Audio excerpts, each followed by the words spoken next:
হ্যাঁ, জ্ঞানী বাবা। জ্ঞানী বাবা, আপনি বুঝতে পারছেন না কি বলছি, কাকে বলছি?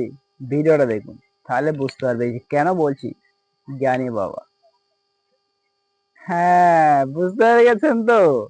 ওই যে আগের জামানাতে বলতো, কত বাড়ি করে দিয়ে চলে আসছি, কিছুই হয় না।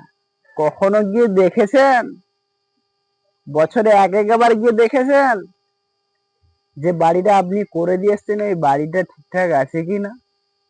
হ্যাঁ, জ্ঞানী বাবা, ওই মিস্ত্রি গুলোকে বলছি, যারা বলে আমরা বিরাট বড় একটা ব্যাপার হয়ে গেছে আর কি, বুঝেছেন? মশলার ভাগ তো বোঝে না যে গাঁথনি।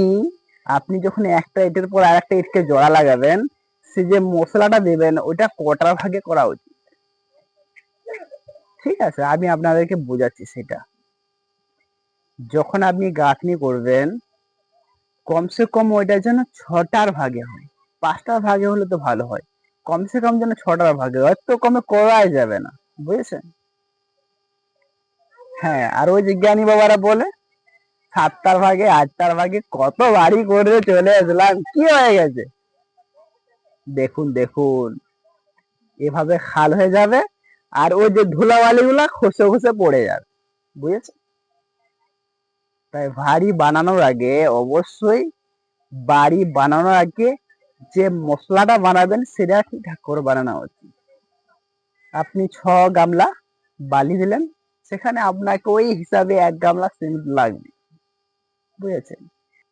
তো প্রথমে মশলার ভাগটা বুঝতে হবে, নাহলে এভাবে ওই আপনার বাড়ি দাঁড়িয়ে থাকবে আর ওই মশলাটা খসে খসে পড়ে যাবে।